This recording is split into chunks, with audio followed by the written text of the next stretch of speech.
Hello বন্ধুরা, সবাইকে স্বাগত জানাচ্ছি ঢাকা 11 ইনস্টিটিউটের এই নতুন ভিডিওতে। আজকে আমি ডায়োড সম্পর্কে আলোচনা করব। ডায়োড একটি গুরুত্বপূর্ণ ইলেকট্রনিক পার্টস, আর এই ইলেকট্রনিক পার্টসটি সকল ধরনের পণ্যে এটা থাকে। তো আমাদের এই ডায়োড সম্পর্কে বিস্তারিত জ্ঞান থাকা প্রয়োজন। তো আজকে আমি এই ডায়োড নিয়ে আলোচনা করব। তো আমরা দেখছি যে ডায়োড কীরকম হয়ে থাকে, বিভিন্ন ধরনের 2 পিনের, 3 পিনের, 4 পিন, বিভিন্ন আকারের হয়ে থাকে, এসএমডি, নর্মাল, সব রকমের ডায়োড ব্যবহার হয়ে থাকে। তো আমি আজকে বিস্তারিত আলোচনা করব। ডায়োড পার্টস হিসেবে ব্যবহার হয়ে থাকে এবং ইন্টারনালিও ডায়োড ব্যবহার হয়ে থাকে। আমরা মসফেটও ডায়োড ইন্টারনালি ব্যবহার হয়ে থাকে, ট্রানজিস্টর ইন্টারনালি ডায়োড ব্যবহার হয়ে থাকে।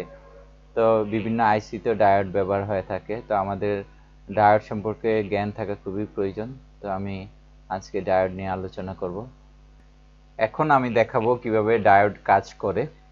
এখানে আমরা দেখছি ডায়োডের সিম্বল। ডায়োডের এক প্রান্ত হবে অ্যানোড আর আরেক প্রান্ত হবে ক্যাথোড। অ্যানোডের যে প্রান্ত সেটা হবে পজিটিভ টার্মিনাল এবং ক্যাথোডের প্রান্তটা হবে নেগেটিভ টার্মিনাল। সো আমরা যখন ভোল্টেজ ঢুকাবো তখন অ্যানোড দিয়ে ঢুকবে, তো অ্যানোড থেকে ঢুকে ক্যাথোড হয়ে বের হবে। এটা নর্মালি ব্যবহার হয়ে থাকে। তো আমরা এর আরও ব্যবহার দেখব পরবর্তীতে নিচের আলোচনায়।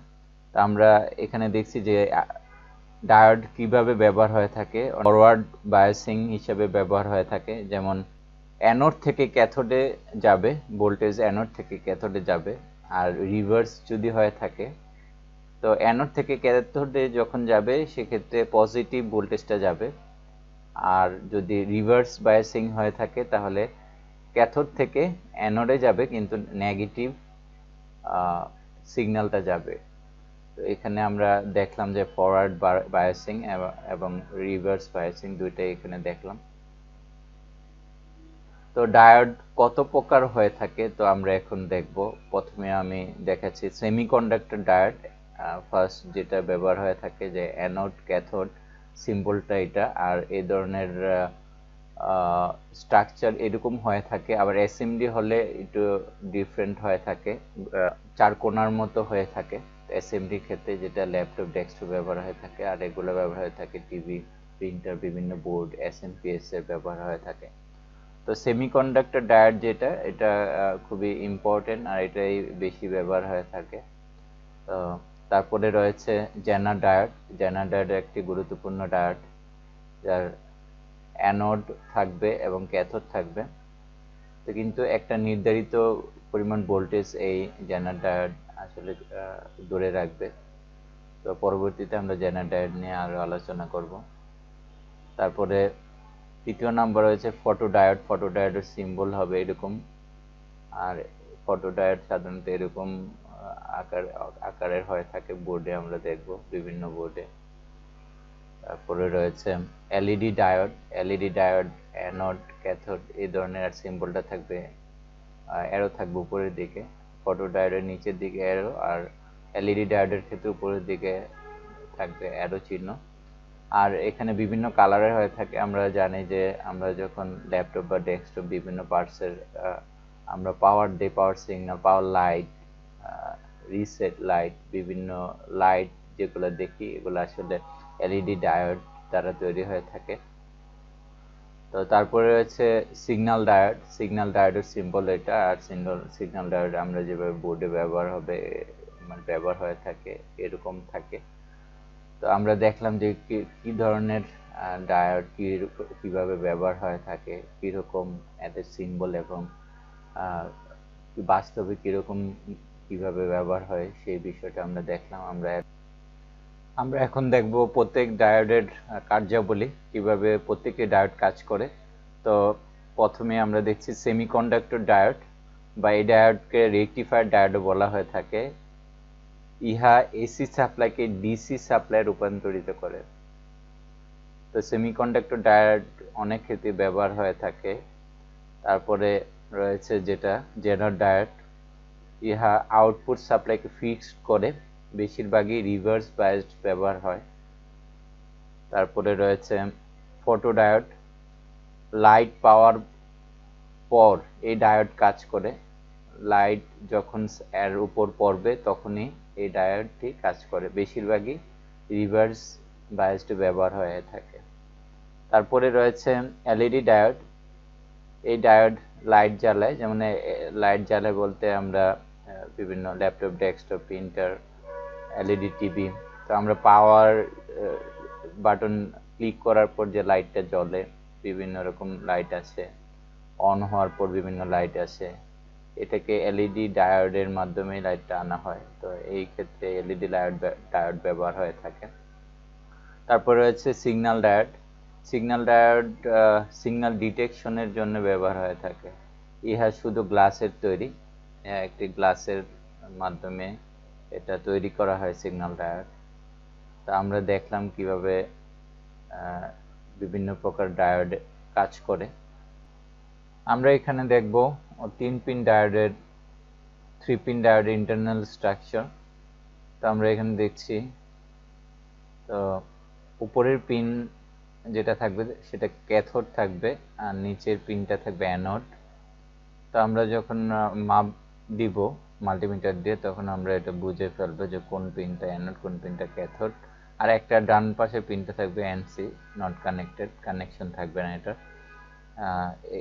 স্ট্রাকচারটা হবে এরকম, আর সিম্বলটা। তারপরে রয়েছে আরেকটি স্ট্রাকচার। তো অ্যানোড থাকবে উপরের পিনটা, একটা অ্যানোড, আর বাকি দুইটা পিন থাকবে, দুইটাই cathode. Cathode 1, cathode 2, same voltage বা সেম ভ্যালু থাকবে। তো এর সিম্বল থাকবে এরকম। তারপর রয়েছে, আমরা দেখছি যে ক্যাথোড থাকবে উপরের পিনটা, তারপরে ডান পাশের এবং বাম পাশের দুইটা থাকবে অ্যানোড। অর্থাৎ এখানে একটা পিন থাকবে কমন ক্যাথোড আর দুইটা পিন থাকবে অ্যানোড। এভাবেও ব্যবহার হয়ে থাকে ইন্টারনালি। তো আরেকটা দেখব যে এখানে কমন থাকবে অ্যানোড ক্যাথোড দুইটাই থাকতে পারে কমন। তারপরে দুই পিন থাকবে, একটা অ্যানোড একটা ক্যাথোড। এরকম ভাবে ব্যবহার হয়ে থাকে। তো আমরা এখন দেখলাম যে কত ধরনের কি স্টাইলে, কোন কোন স্ট্রাকচারে 3 পিন 3 পিন ডায়োড ব্যবহার হয়, আমরা কিভাবে এটা মাপবো তা আমরা জানলাম। তো এরপরে দেখব যে কিভাবে ডায়োড টেস্ট করতে হয়। ডায়োড টেস্টের ক্ষেত্রে আমরা এখানে দেখছি যে এটা একটা ডায়োড ধরলাম।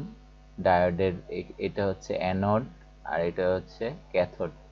ক্যাথোডের ক্ষেত্রে সবসময় ক্যাথোডটা আলাদাভাবে একটা হালকা সাদা টাইপের থাকবে। তো এটা ক্যাথোড। তো আমরা যখন মাপবো তখন যখন রেড প্রুফটা অ্যানোডে রাখবো এবং ব্ল্যাক প্রুফটা মাল্টিমিটারের ক্যাথোডে রাখবো। ক্যাথোডে যখন ব্ল্যাক প্রুফ রাখবো তখন লেস ভ্যালু দেখাবে। লেস ভ্যালু দেখায় যদি, তখন আমরা ভাববো যে ডায়োডটি ভালো আছে। হ্যাঁ, আমরা ডায়োডের, আবার বলছি, আমরা ডায়োডের অ্যানোড প্রান্তে রাখবো রেড প্রুফ আর ক্যাথোড প্রান্তে রাখবো ব্ল্যাক প্রুফ। তা যদি কম ভ্যালু দেখায় তাহলে এটা হবে ভালো। হ্যাঁ, এটা ভালো, আমরা বলতে পারি যে এই ডায়োডটি ভালো। তারপর আবার যদি আমরা ঘুরিয়ে মাপি, সেক্ষেত্রে যদি আমরা অ্যানোডে ব্ল্যাক রাখি আর ক্যাথোডে রাখি রেড প্রুফ মাল্টিমিটারে, তাহলে এটা দেখাবে হাই ভ্যালু বা ওভার লিমিট, ওএল দেখাবে, কোনো ভোল্টেজ দেখাবে না। তো এরকম যদি হয়, তো আমরা প্রথম দেখলাম যে ব্ল্যাক প্রুফে রাখলাম ক্যাথোডে রাখলাম ব্ল্যাক প্রুফ, অ্যানোডে রাখলাম রেড প্রুফ, কম ভ্যালু দেখালো। আবার ঘুরালে রেড প্রুফ রাখলাম আবার তখন ক্যাথোডে, এবং অ্যানোডে রাখলাম ব্ল্যাক প্রুফ, তখন দেখাবে বেশি ভ্যালু বা ওভার লিমিট, ওএল দেখাবে, তখন অনেক ক্ষেত্রে শো করবে না ভ্যালু। তো এই ক্ষেত্রে আমরা বলবো যে ডায়োডটি ভালো আছে। আর বাকি অন্যান্য ক্ষেত্রগুলায়, যেমন দুই প্রান্ত দুই দিক দিয়ে ধরার পর যদি বিপ দেয় তাহলে ভাববো যে ডায়োডটি ভালো না, নষ্ট, খারাপ। আবার যদি দুই দিক দিয়েই বেশি ভ্যালু দেখায় তাহলে ভাববো যে ডায়োডটি ওপেন। সো আমাদের কমন মেথড হচ্ছে যে এটার যেটা বলে এটা সূত্রটাই হচ্ছে যেটা ক্যাথোডে যদি আমরা ব্ল্যাক প্রোব রাখি, অ্যানোডে রেড প্রোব রাখি, যদি কম ভ্যালু দেখায় তাহলে ভালো। তো আমরা এইটা যদি মনে রাখতে পারি তাহলে আমরা ডায়োড টেস্ট করার আমাদের ক্ষেত্রে সহজ হবে। তো সবাইকে ধন্যবাদ। আজকের আলোচনা করেছি, এই আলোচনা দ্বারা আমি আশা করি এবং বিশ্বাস করি সবাই উপকৃত হয়েছেন। তো আমি সবাইকে অনুরোধ করব আমার এই ভিডিওতে লাইক দেওয়ার জন্য এবং আমার চ্যানেলটিকে সাবস্ক্রাইব করার জন্য। এবং যদি আপনারা আরও ভিডিও অন্য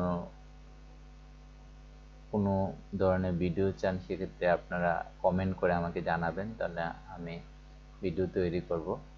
তো সবাই আমার সাথে থাকবেন। ধন্যবাদ।